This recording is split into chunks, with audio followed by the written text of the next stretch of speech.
Ukraine ರಣಾಂಗಣದಲ್ಲಿ Russia ಅಬ್ಬರ ಹೇಗಿದೆ? Kyiv ಖಾರ್ಕಿವ್ನಲ್ಲಿ deadly ದಾಳಿಗೆ ಏನೆಲ್ಲ ಅನಾಹುತ ಸಂಭವಿಸಿದೆ? ವೃದ್ಧ ದಂಪತಿ ಮನೆಗೆ ನುಗ್ಗಿ ರಷ್ಯಾ ಸೈನಿಕರು ಮಾಡಿದ್ದೇನು? ನೋಡೋಣ ರಷ್ಯಾ ವಾರ್ ನ್ಯೂಸ್ ಎಕ್ಸ್‌ಪ್ರೆಸ್‌ನಲ್ಲಿ.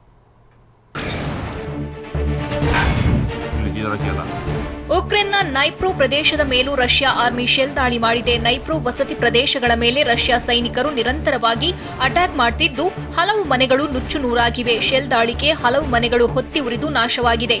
ಮನೆಗಳನ್ನು ಕಳೆದುಕೊಂಡು ನಾಗರಿಕರು ನಿರಾಶ್ರಿತರಾಗಿದ್ದು ಕಂಗಾಲಾಗಿದ್ದಾರೆ.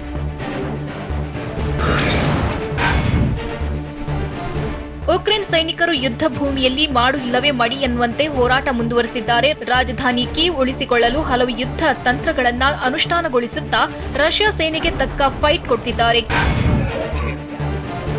ಉಕ್ರೇನ್ನಲ್ಲಿ ರಷ್ಯಾ ಸೈನಿಕರು ದಾಳಿ ಮುಂದುವರೆಸಿದ್ದು ಮನೆ ಮನೆಗೆ ನುಗ್ಗಿ ಹಾನಿ ಮಾಡ್ತಾ ಜನರಿಗೆ ಕಿರಿಕ್ ಮಾಡುತ್ತಿದ್ದಾರೆ. ಗೇಟ್ ಮುರಿದು ಒಳನುಗ್ಗಿದ ರಷ್ಯಾ ಸೈನಿಕರು ವೃದ್ಧ ದಂಪತಿಗೆ ಕಿರಿಕ್ ಮಾಡಿದ್ದಾರೆ. ದಂಪತಿಯನ್ನ ಮನೆಯಿಂದ ಹೊರಹಾಕಲು ಯತ್ನಿಸಿದ್ದಾರೆ.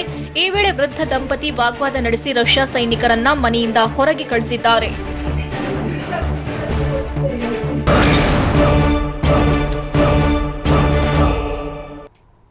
ಯುಕ್ರೇನ್ ವಿರುದ್ಧ ಡೆಡ್ಲಿ ವ್ಯಾಕ್ಯೂಮ್ ಬಾಂಬ್ ಬಳಕೆ ಮಾಡಿದ್ಯಾ ರಷ್ಯಾ? ಯುಕ್ರೇನ್ ಸುತ್ತ ಅಮೆರಿಕ ರೊಮೇನಿಯಾ ಸಮರಾಭ್ಯಾಸ ಹೇಗಿದೆ? ಮರಿಯುಪೋಲ್ನಲ್ಲಿ ಯುಕ್ರೇನ್ ನಾಗರಿಕರ ಸಾಮೂಹಿಕ ಅಂತ್ಯ ಸಂಸ್ಕಾರ. ನೋಡೋಣ Russia versus Ukraine news ಎಕ್ಸ್‌ಪ್ರೆಸ್‌ನಲ್ಲಿ.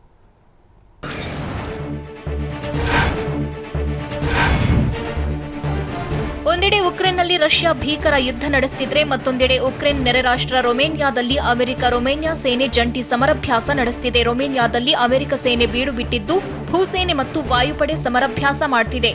Ukraine ಸುತ್ತಮುತ್ತ ನ್ಯಾಟೋ ಸೇನೆ ಜಮಾವಣೆಯಾಗಿದೆ. ಹೀಗಾಗಿ ನ್ಯಾಟೋ ಪಡೆ ನಡೆ ತೀವ್ರ ಕುತೂಹಲ ಕೆರಳಿಸಿದೆ.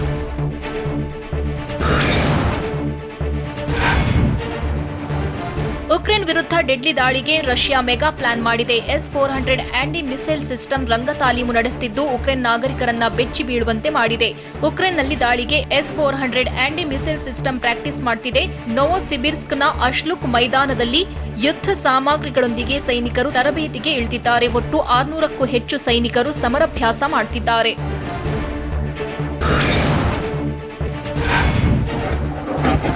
ಉಕ್ರೇನ್ನಲ್ಲಿ ರಷ್ಯಾ ಸೇನೆ ವಸತಿ ಪ್ರದೇಶಗಳನ್ನೇ ಟಾರ್ಗೆಟ್ ಮಾಡಿ ದಾಳಿ ಮಾಡುತ್ತಿದೆ. ಕಣ್ಣೆದುರಲ್ಲೇ ಕ್ಷಿಪಣಿ ದಾಳಿ ಮಾಡಿದ್ದು ಮಹಿಳೆ ಬೆಚ್ಚಿ ಬಿದ್ದಿದ್ದಾಳೆ. ಮೈಕೋಲಾಯ್ನಲ್ಲಿ ಮನೆ ಎದುರೇ ಕ್ಷಿಪಣಿ ದಾಳಿ ಮಾಡಿದೆ.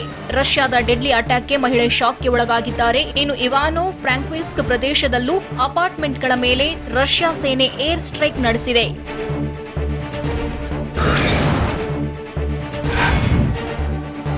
ರಷ್ಯಾ ದಾಳಿಗೆ ಉಕ್ರೇನ್ನ ಪ್ರಮುಖ ನಗರಗಳೇ ಸ್ಮಶಾನದಂತಾಗಿವೆ. ಈ ಮಧ್ಯೆ ಐತಿಹಾಸಿಕ ಸಂಪತ್ತುಗಳ ರಕ್ಷಣೆಗೆ ಹರಸಾಹಸ ಪಡುತ್ತಿದ್ದಾರೆ.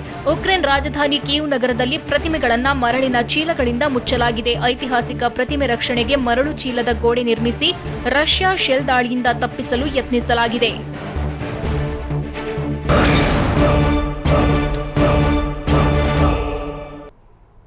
ಯುಕ್ರೇನ್ ಮೇಲಿನ ದಾಳಿಯಿಂದ ಮೂರನೇ ಮಹಾಯುದ್ಧ ಶುರುವಾಗುತ್ತಾ? ರಷ್ಯಾಗೆ ಬೆಲಾರಸ್ ಸರ್ಕಾರ ಸಾಥ್ ನೀಡ್ತಿರೋದು ಹೇಗೆ? ಭೀಕರ ದಾಳಿಯಿಂದ ಗ್ಯಾಸ್ ಪೈಪ್ಲೈನ್ಗೆ ಹಾನಿಯಾಗಿದ್ದೇಗೆ? ನೋಡೋಣ ಮಹಾಸಮರ ನ್ಯೂಸ್ ಎಕ್ಸ್‌ಪ್ರೆಸ್‌ನಲ್ಲಿ. ಉಕ್ರೇನ್ ಸುತ್ತಮುತ್ತಲಿನ ರಾಷ್ಟ್ರಗಳಲ್ಲಿ ನ್ಯಾಟೋ ಸಮರಾಭ್ಯಾಸ ಮಾಡುತ್ತಿದ್ದು ಸ್ಲೋವಾಕಿಯಾದಲ್ಲಿ ಸಮರಾಭ್ಯಾಸಕ್ಕೆ ಒಪ್ಪಿಗೆ ಸಿಕ್ಕಿದೆ. ಹೀಗಾಗಿ ಸ್ಲೋವಾಕಿಯಾಗೂ ನ್ಯಾಟೋ ಪಡೆ ಬಂದಿಳಿಯೋ ಸಾಧ್ಯತೆ ಇದೆ. ಪೋಲೆಂಡ್, ರೊಮೇನಿಯಾ, ಲಾಟ್ವಿಯಾದಲ್ಲಿ ಅಮೆರಿಕ ಸೇರಿ ನ್ಯಾಟೋ ರಾಷ್ಟ್ರಗಳ ಸೇನೆ ಸಮರಾಭ್ಯಾಸ ಮಾಡುತ್ತಿದೆ. ದಿನ ಕಳೆದಂತೆ ನ್ಯಾಟೋ ಸಮರಾಭ್ಯಾಸ ತೀವ್ರಗೊಳ್ಳುತ್ತಿದೆ.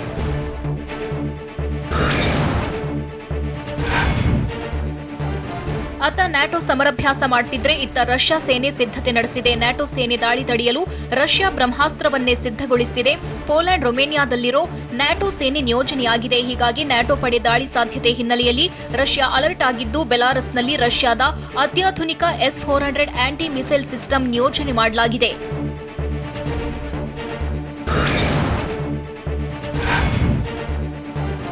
ಉಕ್ರೇನ್ ವಿರುದ್ಧ ಯುದ್ಧ ನಡೆಸುತ್ತಿರೋ ರಷ್ಯಾಗೆ ಬೆಲಾರಸ್ ಬೆಂಬಲ ನೀಡಿದೆ. ಹೀಗಾಗಿ ಬೆಲಾರಸ್ ಸುತ್ತಲೂ ನ್ಯಾಟೋ ಸೇನೆ ನಿಯೋಜನೆಯಾಗಿದೆ. ಪೋಲೆಂಡ್, ರೊಮೇನಿಯಾ, ಲಾಟ್ವಿಯಾದಲ್ಲಿ ನ್ಯಾಟೋ ಸೇನೆ ಇದೆ. ಹೀಗಾಗಿ ಬೆಲಾರಸ್ಗೆ ರಷ್ಯಾ S-400 ರವಾನೆ ಮಾಡಿದ್ದು ರಷ್ಯಾದ ಸೈನಿಕರು ತಾಲೀಮು ಮಾಡುತ್ತಿದ್ದಾರೆ. ಬೆಲಾರಸ್ ಸೇನೆ ಜೊತೆ ರಷ್ಯಾ ಜಂಟಿ ಸಮರಾಭ್ಯಾಸ ಮಾಡುತ್ತಿದ್ದು ರಷ್ಯಾ ಸೇನೆಗೆ ಬೆಲಾರಸ್ ಸೈನಿಕರು ಸಾಥ್ ಕೊಡ್ತಿದ್ದಾರೆ. ರಷ್ಯಾ ವಿರುದ್ಧ ಹೋರಾಟ ನಡೆಸುತ್ತಿರೋ ಉಕ್ರೇನ್ಗೆ ಬ್ರಿಟನ್ ಶಸ್ತ್ರಾಸ್ತ್ರ ನೆರವು ನೀಡಿದೆ. ಉಕ್ರೇನ್ಗೆ ಬ್ರಿಟನ್ ಶಸ್ತ್ರಾಸ್ತ್ರ ಬಂದಿಳಿದಿದೆ. ಉಕ್ರೇನ್ ರಾಜಧಾನಿ ಕೀವ್ಗೆ ಬ್ರಿಟನ್ ಶಸ್ತ್ರಾಸ್ತ್ರ ಹೊತ್ತು ವಿಶೇಷ ವಿಮಾನ ಆಗಮಿಸಿದೆ. ರಾಜಧಾನಿ ಕೀವ್ ರಕ್ಷಣೆಗಾಗಿ ಉಕ್ರೇನ್ ಸೇನೆಗೆ ಇಂಗ್ಲೆಂಡ್ ಶಸ್ತ್ರಾಸ್ತ್ರ ಪೂರೈಕೆ ಮಾಡಿದೆ. ಕೀವ್ನತ್ತ ರಷ್ಯಾ ಸೇನೆ ಮುನ್ನುಗ್ತಿದ್ದು ಉಕ್ರೇನ್ ಸೈನಿಕರು ಪ್ರತಿರೋಧ ಒಡ್ಡಿದ್ದಾರೆ.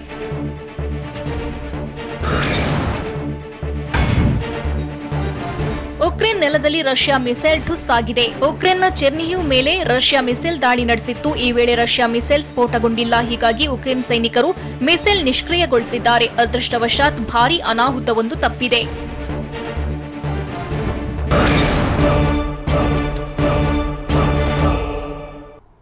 ವಿಧಾನಸಭೆಯಲ್ಲಿ ಪಂಚರಾಜ್ಯ ಫಲಿತಾಂಶ ಪ್ರತಿಧ್ವನಿಸಿದ್ದೇಗೆ?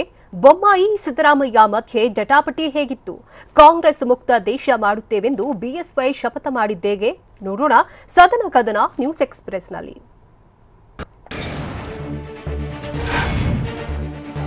ಮುಖ್ಯಮಂತ್ರಿ ಸ್ಥಾನಕ್ಕೆ ಯಡಿಯೂರಪ್ಪ ರಾಜೀನಾಮೆ ಕೊಟ್ಟ ಬಗ್ಗೆ ವಿಧಾನಸಭೆ ಕಲಾಪದಲ್ಲಿ ಚರ್ಚೆ ನಡೆಯಿತು. ಸಿಎಂ ಸ್ಥಾನದಿಂದ ಯಡಿಯೂರಪ್ಪರನ್ನ ಅನಗತ್ಯವಾಗಿ ಮುಕ್ತಗೊಳಿಸಿದ್ರು. ಹೀಗಾಗಿ ನೋವಿನಿಂದ ವ್ಯಂಗ್ಯವಾಗಿ ಮಾತನಾಡಿದ್ದಾರೆ ಅಂತ ವಿಧಾನಸಭೆಯಲ್ಲಿ ವಿಪಕ್ಷ ನಾಯಕ ಸಿದ್ದರಾಮಯ್ಯ ಹೇಳಿದ್ರು. ಬಿಜೆಪಿಯಿಂದ ಜನರಿಗೆ ನೋವಾಗಿದೆ ಎಂಬ ನೋವು ನಮಗಿದೆ. ನಾವು ಭ್ರಮೆಯಲ್ಲಿ ಇಲ್ಲ. ಜನ ತೀರ್ಮಾನ ಮಾಡಿಯಾಗಿದೆ. ಇತ್ತೀಚೆಗೆ ನಡೆದ ಎಲೆಕ್ಷನ್ನ ಫಲಿತಾಂಶಗಳು ಗೊತ್ತಿದೆ ಅಂತ ಸಿದ್ದರಾಮಯ್ಯ ತಿಳಿಸಿದ್ರು.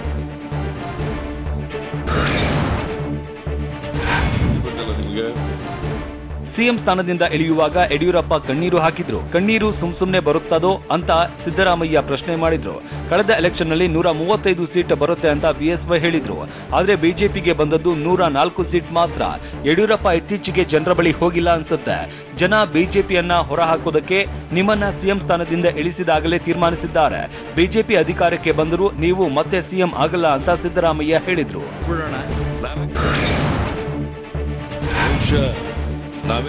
ಕಾಂಗ್ರೆಸ್ ನಾಯಕರ ಹೇಳಿಕೆಗೆ ಬಿಎಸ್ ಯಡಿಯೂರಪ್ಪ ತಿರುಗೇಟು ಕೊಟ್ಟರು. ನಾನು ಸ್ವಯಂ ಪ್ರೇರಿತನಾಗಿ ಮುಖ್ಯಮಂತ್ರಿ ಸ್ಥಾನಕ್ಕೆ ರಾಜೀನಾಮೆ ನೀಡಿದ್ದೇನೆ. ನಾವೆಲ್ಲ ಸೇರಿ ಬಸವರಾಜ ಬೊಮ್ಮಾಯಿಯನ್ನ ಮುಖ್ಯಮಂತ್ರಿ ಮಾಡಿದ್ದೇವೆ. ಈ ವಿಚಾರ ರಾಜ್ಯದ ಜನರಿಗೆ ಗೊತ್ತಿದೆ ಅಂತ ಬಿಎಸ್ವೈ ತಿಳಿಸಿದ್ರು.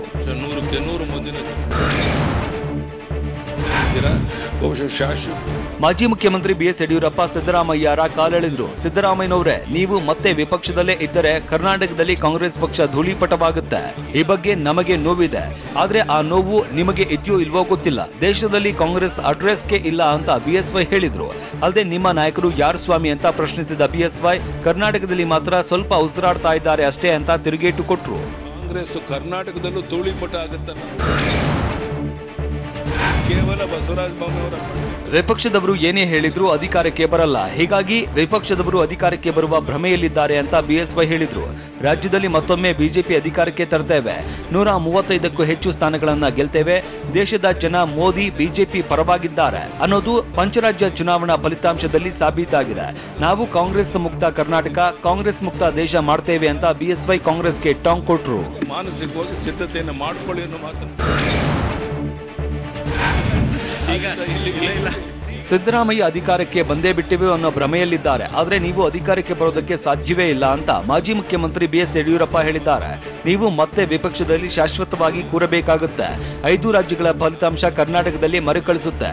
ಅಧಿವೇಶನ ಮುಗಿದ ಬಳಿಕ ರಾಜ್ಯಾದ್ಯಂತ ಪ್ರವಾಸ ಮಾಡಿ ಕಾರ್ಯಕ್ರಮವನ್ನ ತಲುಪಿಸ್ತೇವೆ ಅಂತ ಯಡಿಯೂರಪ್ಪ ಹೇಳಿದ್ರು.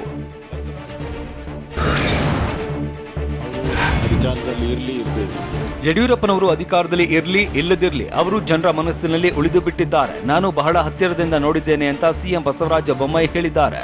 ಬಿಎಸ್ವೈ ಮನಸ್ಸಿನಲ್ಲಿ ಎಷ್ಟೇ ನೋವಿದ್ರೂ ಗಟ್ಟಿತನ ಇದೆ.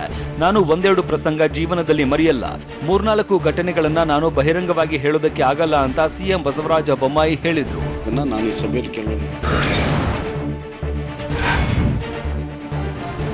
ವಿಪಕ್ಷ ನಾಯಕ ಸಿದ್ದರಾಮಯ್ಯಗೆ ಸಿಎಂ ಬೊಮ್ಮಾಯಿ ಟಾಂಗ್ ಕೊಟ್ರು. ಸಿದ್ದರಾಮಯ್ಯನವರು ನಾಯಕರು, ಇದರಲ್ಲಿ 2 ಮಾತಿಲ್ಲ.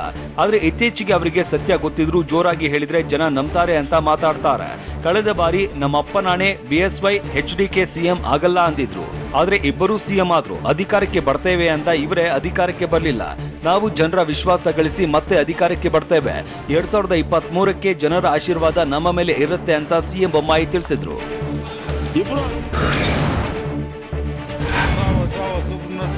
ಯಡಿಯೂರಪ್ಪ ಮತ್ತೆ ಅಧಿಕಾರಕ್ಕೆ ಬರುವ ಬಗ್ಗೆ ಕೇಳಿದ್ದಾರೆ. ಆದರೆ ನೀವು ಬೇರೆ ಪಕ್ಷದ ಬಾಗಿಲಿಗೆ ಹೋಗಿ ಕೇಳಿಕೊಂಡಿದ್ರಿ ಅಂತ ಸಿದ್ದರಾಮಯ್ಯಗೆ ಸಚಿವ ಮಾಧುಸ್ವಾಮಿ ಟಾಂಗ್ ಕೊಟ್ಟಿದ್ದಾರೆ.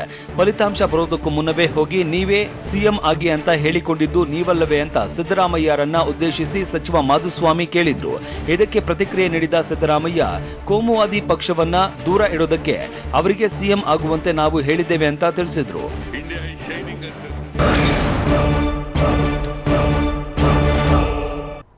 ಪಂಚರಾಜ್ಯ ರಿಸಲ್ಟ್ ಬೆನ್ನಲ್ಲೇ ರಾಜ್ಯ ಸಂಪುಟಕ್ಕೆ ಸರ್ಜರಿ ಆಗುತ್ತಾ? ಬೊಮ್ಮಾಯಿ ಸಂಪುಟದಿಂದ ಯಾರು ಇನ್ ಯಾರು ಔಟ್? ಯುವ ಪಡೆಗೆ ಮಣೆ ಹಾಕುತ್ತಾ ಬಿಜೆಪಿ ಹೈಕಮಾಂಡ್? ನೋಡೋಣ ಸಂಪುಟ ಸರ್ಕಸ್ ನ್ಯೂಸ್ ಎಕ್ಸ್‌ಪ್ರೆಸ್‌ನಲ್ಲಿ.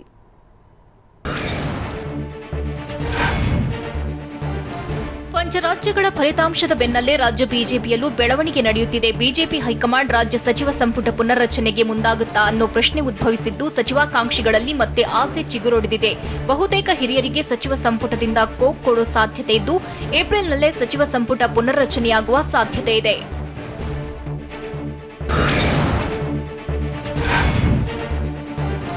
5 ರಾಜ್ಯಗಳ ಅಂತಿಮ ಫಲಿತಾಂಶ ಹೊರಬೀಳ್ತಿದ್ದಂತೆ ರಾಜ್ಯದಲ್ಲಿ ರಾಜಕೀಯ ಬೆಳವಣಿಗೆ ಗರಿಗೆದರಿದೆ. ಸಂಪುಟ ಪುನರ್ರಚನೆಗೆ ಮುಹೂರ್ತ ಫಿಕ್ಸ್ ಆಗೋ ಸಾಧ್ಯತೆ ಇದ್ದು ಸಂಪುಟದಿಂದ ಯಾರು ಇನ್ ಯಾರು ಔಟ್ ಅನ್ನೋದು ಕುತೂಹಲ ಮೂಡಿಸಿದೆ. ಮುಂದಿನ ವರ್ಷದ ಚುನಾವಣೆಯನ್ನ ಗಮನದಲ್ಲಿ ಇಟ್ಕೊಂಡು ಸಂಪುಟಕ್ಕೆ ಸರ್ಜರಿ ಮಾಡ್ತಾರೆ ಎನ್ನಲಾಗಿದ್ದು ರಾಜ್ಯದಲ್ಲಿ ಹೊಸ ಪ್ರಯೋಗಕ್ಕೆ ಬಿಜೆಪಿ ಮುಂದಾಗುವ ಸಾಧ್ಯತೆ ಇದೆ.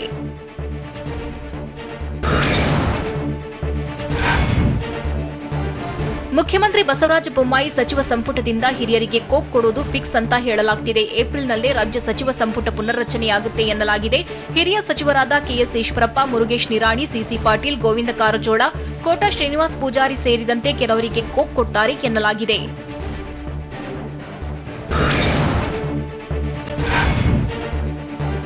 ಪಂಚರಾಜ್ಯ ಚುನಾವಣೆ ಬಳಿಕ ರಾಜ್ಯ ಸಚಿವ ಸಂಪುಟದಲ್ಲಿ ಸರ್ಜರಿಯಾಗುತ್ತೆ ಅಂತ ಹೇಳಲಾಗ್ತಿತ್ತು. ಸದ್ಯ ಎಲೆಕ್ಷನ್ ಮುಗಿದಿದ್ದು ಸಂಪುಟ ಪುನರ್ರಚನೆಗೆ ಮುಹೂರ್ತ ಫಿಕ್ಸ್ ಆಗುವ ಸಾಧ್ಯತೆ ಇದೆ.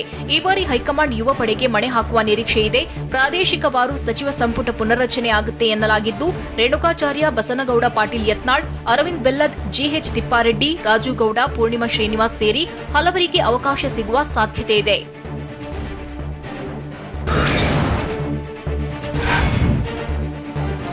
ರಾಜ್ಯ ಸಚಿವ ಸಂಪುಟ ಸೇರಲು ಸರ್ಕಸ್ ಮುಂದುವರೆದಿದೆ. ಪಂಚರಾಜ್ಯ ರಿಸಲ್ಟ್ ಬೆನ್ನಲ್ಲೇ ಸಚಿವ ಸಂಪುಟ ವಿಸ್ತರಣೆ ಮಾಡಬೇಕು ಅಂತ ಶಾಸಕರು ಒತ್ತಾಯಿಸಿದ್ದಾರೆ. ಈ ಮಧ್ಯೆ ಶಾಸಕ ರಾಮದಾಸ್ ಇಂದು ಬೆಳಗ್ಗೆ ಮುಖ್ಯಮಂತ್ರಿ ಬಸವರಾಜ ಬೊಮ್ಮಾಯಿಯನ್ನ ಭೇಟಿಯಾಗಿ ಚರ್ಚಿಸಿದ್ದಾರೆ. ಬೆಂಗಳೂರಿನ ಆರ್ಟಿ ನಗರದಲ್ಲಿರುವ ಸಿಎಂ ನಿವಾಸಕ್ಕೆ ಶಾಸಕ ರಾಮದಾಸ್ ಭೇಟಿ ನೀಡಿದ್ರು.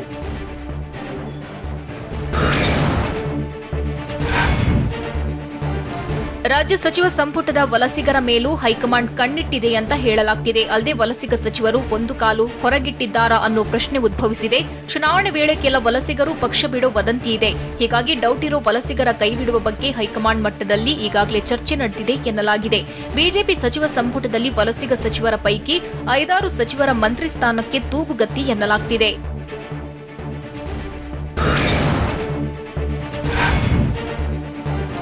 ಪಂಚರಾಜ್ಯಗಳ ಚುನಾವಣೆ ಮುಕ್ತಾಯವಾಗ್ತಿದ್ದಂತೆ ರಾಜ್ಯದಲ್ಲಿ ಸಚಿವ ಸ್ಥಾನಕ್ಕಾಗಿ ಲಾಬಿ ಶುರುವಾಗಿದೆ. ಸಚಿವ ಸ್ಥಾನ ಕೊಟ್ಟರೆ ಯಶಸ್ವಿಯಾಗಿ ನಿಭಾಯಿಸುತ್ತೇನೆ ಅಂತ ಟಿವಿ9ಗೆ ಹಿರಿಯೂರು ಶಾಸಕಿ ಪೂರ್ಣಿಮಾ ಶ್ರೀನಿವಾಸ್ ಹೇಳಿದ್ದಾರೆ. ಪಂಚರಾಜ್ಯಗಳ ಚುನಾವಣಾ ಫಲಿತಾಂಶದಲ್ಲಿ ಬಿಜೆಪಿ ಮತ್ತೆ ಅರಳಿದೆ.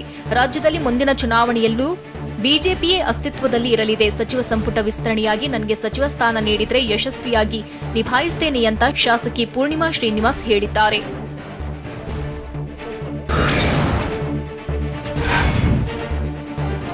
ರಾಜ್ಯದ ಅಭಿವೃದ್ಧಿ ದೃಷ್ಟಿಯಿಂದ ಸಂಪುಟ ವಿಸ್ತರಣೆ ಮಾಡುವ ಸಾಧ್ಯತೆ ಇದೆ. ಆದರೆ ನಾನು ಸಚಿವ ಸ್ಥಾನದ ಆಕಾಂಕ್ಷಿಯಲ್ಲ. ಸಚಿವ ಸ್ಥಾನ ನೀಡಿದರೆ ಸಮರ್ಥವಾಗಿ ನಿಭಾಯಿಸುತ್ತೇನೆ ಎಂದು ಶಾಸಕ ರೇಣುಕಾಚಾರ್ಯ ಹೇಳಿದ್ದಾರೆ. ಅಲ್ಲದೆ ರಾಜ್ಯದಲ್ಲಿ ಯಾವುದೇ ಕಾರಣಕ್ಕೂ ಅವಧಿಗೂ ಮೊದಲೇ ಚುನಾವಣೆ ಬರುವುದಿಲ್ಲ. 2023ರವರೆಗೆ ಯಾವುದೇ ನಾಯಕತ್ವ ಬದಲಾವಣೆ ಇಲ್ಲ ಅಂತ ಎಂಪಿ ರೇಣುಕಾಚಾರ್ಯ ಹೇಳಿದ್ದಾರೆ.